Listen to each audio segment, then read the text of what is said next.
USA Today Network Florida Xander Morich started his freshman year at Harvard last month, but he's still keeping an eye on Florida after clashing with Gov. Ron DeSantis throughout the last year.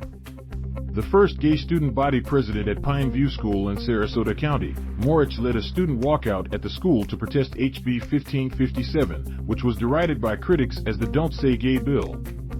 He later sued to overturn the law signed by DeSantis.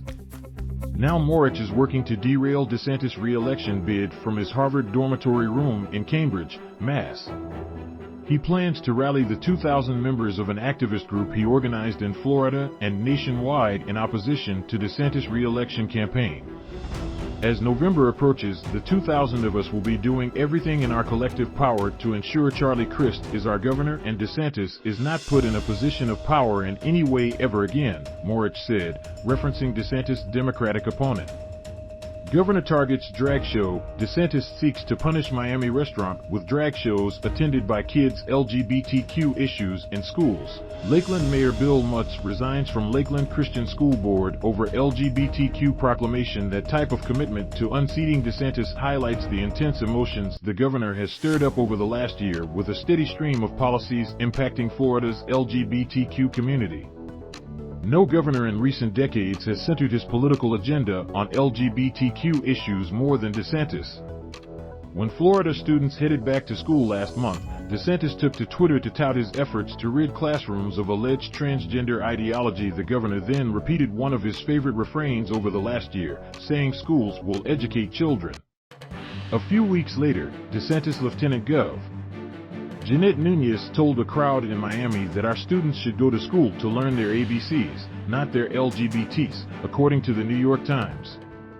DeSantis has drawn national attention for actions on everything from transgender sports and healthcare to what school officials can say about sexual orientation and gender identity. He is leaning into that record in the final months of his re-election campaign against Crist. While DeSantis is being hailed as a hero by social conservatives, who say he is protecting the rights of parents to control what their children are exposed to, he is a villain to many in the LGBTQ community. DeSantis has antagonized LGBTQ Floridians like no other governor since Republicans seized control of the state a quarter-century ago, say critics, who argue his approach to the LGBTQ community harkens back to a much less tolerant era. We haven't seen these kinds of attacks since the days of Anita Bryant, said Equality Florida Executive Director Nadine Smith, referring to the former beauty queen known for her anti-gay Save Our Children campaign in Florida in the 1970s. We've seen neglect and we've seen ignorance and we've seen some pandering, but DeSantis has taken it to a whole new level. DeSantis is seizing on a new wave of GOP pushback nationwide against LGBTQ activism, emerging as one of the most prominent critics of transgender rights. The governor's approach has energized his supporters. A recent University of North Florida/USA Today Network, Florida survey found that 81% of Florida Republicans strongly support DeSantis' focus on cultural issues, including those touching on LGBTQ issues. But it has left many LGBTQ Floridians and their allies feeling like DeSantis is engaging in a toxic form of politics that scapegoats and demonizes marginalized people. Florida's 2022 election is not simply a matchup of DeSantis versus Crist. It also pits DeSantis against Florida's sizable, increasingly influential, and highly visible LGBTQ community, which is mobilizing to take him on. Florida has a long history of discrimination against LGBTQ individuals that DeSantis critics point to in complaining that his policies invoke another era. In the 1950s and 1960s, a state Senate committee known as the Johns Committee investigated homosexuality in schools, resulting in roughly 200 teachers and students being fired or expelled. In the 1970s, Bryant, who was known nationwide for her TV commercials promoting Florida's citrus industry, led a highly publicized campaign that overturned a Miami-Dade County ordinance prohibiting discrimination based on sexual orientation. In recent decades, Florida GOP leaders have fought against gay marriage and gay adoptions, both of which Crist opposed when he was still a Republican. Crist later left the GOP and became a Democrat and said he matured on LGBTQ rights. Equality Florida Action PAC has since supported Crist's campaigns. The group endorsed his bid for governor last week and is likely to devote significant funding and other resources to his campaign. Equality Florida is the state's largest LGBTQ rights group with about 300,000 members. Crist's reversal on these issues was particularly stark, but many leading Democrats, including former President Barack Obama, also opposed gay marriage until public opinion began to shift. The U.S. South Supreme Court legalized gay marriage nationwide in 2015. Since then, LGBTQ advocates seem to be on a roll in Florida. Many Florida cities and counties adopted ordinances prohibiting discrimination against LGBTQ individuals in workplaces, housing, and public accommodations. A statewide ban on discrimination against LGBTQ individuals never passed, but it attracted strong bipartisan backing. The current Florida GOP chair even co-sponsored it. Florida leaders increasingly seem to embrace the LGBTQ community, which is among the largest in the nation both by sheer numbers and by percentage of the total population. About 46% of Florida's population, or 1 million individuals, self-identify as lesbian, gay, or bisexual, according to a Gallup survey data aggregated by the UCLA School of Law's Williams Institute. Yet even as attitudes on LGBTQ rights shifted, new policy battles arose and LGBTQ advocates again find themselves on the defensive. Transgender issues flare up. Much of the recent pushback against LGBTQ advocacy has centered around transgender individuals. In 2015, the Florida legislature debated a bill that would have outlawed people from using public bathrooms that don't match their birth sex. The bill failed, but DeSantis has aggressively delved into transgender issues over the last 2 years. Signed a bill prohibiting transgender athletes from participating in women's sports at the middle school, high school, and college level. Signed a proclamation declaring a female Sarasota swimmer who lost the NCAA championship in the women's 500-yard freestyle event to a transgender swimmer the rightful winner. Signed HB 1557, legislation officially known as the Parental Rights in Education Act, but dubbed by critics the Don't Say Gay bill.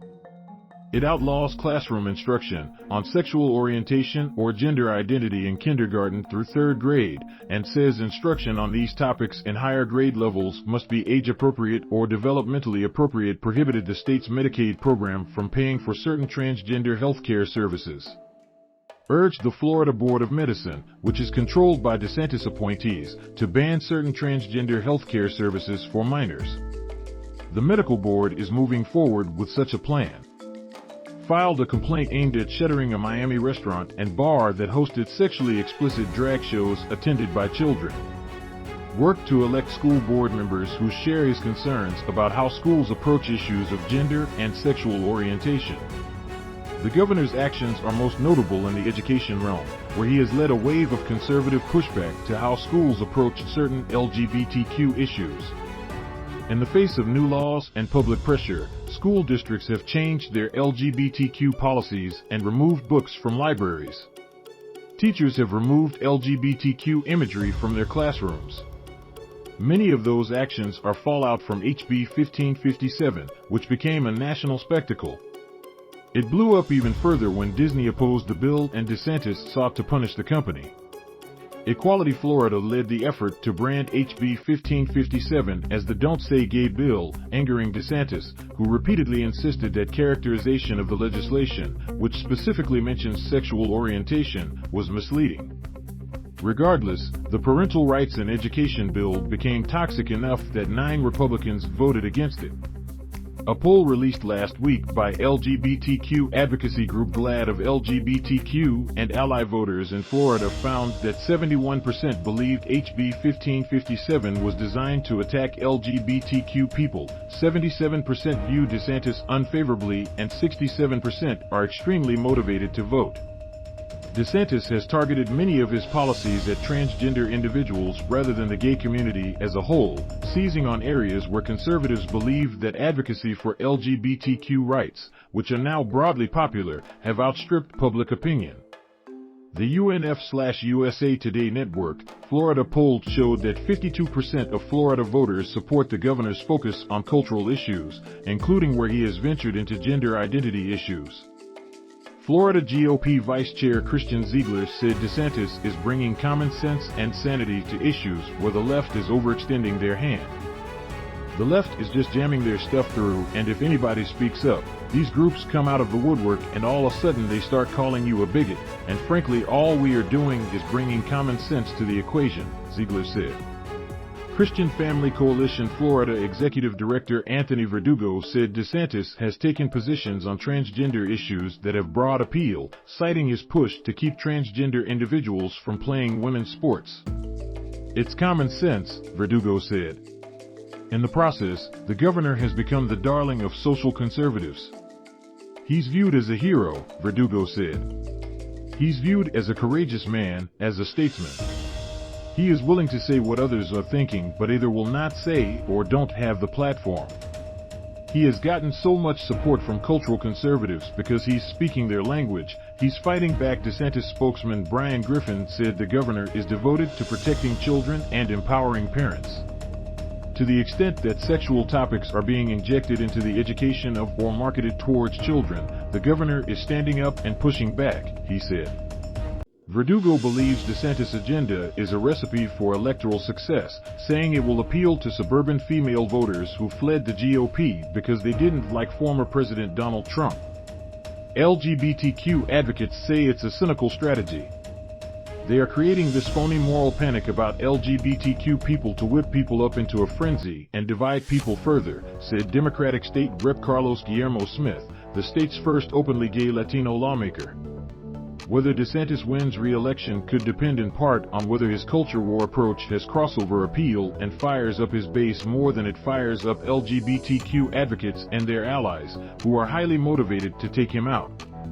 DeSantis seems to believe that many people are uncomfortable with the discussion around gender identity that has taken place in recent years, and he can use that to his political advantage. They talk about pansexualism and all this stuff, DeSantis said during a recent rally for conservative school board candidates. I'm just thinking. Imagine what our elderly, they don't know what any of this stuff is. It's weird that you would even be talking about it, but Smith, the head of Equality Florida, said acceptance of transgender people is growing and will only increase. This conversation reminds me of the conversation around marriage equality, Smith said. We lost 38 states in a row before the tide changed. Young people are especially sympathetic to the idea that gender identity is fluid and have been among the most vocal in pushing back against DeSantis. There were student-led walkouts across the state in response to HB 1557. Now LGBTQ activists are trying to harness this energy into defeating DeSantis. DeSantis may think he's winning, but let me tell you he's not, said Lakey Love, a transgender individual who co-founded the Florida Coalition for Transgender Liberation. This generation that's coming out of these public schools are going to push people like him, and his Alexander Morich, the Harvard student, said he plans to visit Florida regularly this year and coordinate other campaign efforts from his dorm room. DeSantis has brought a lot of energy out of youth in the state, he said. Not out of inspiration, but out of fear and urgency.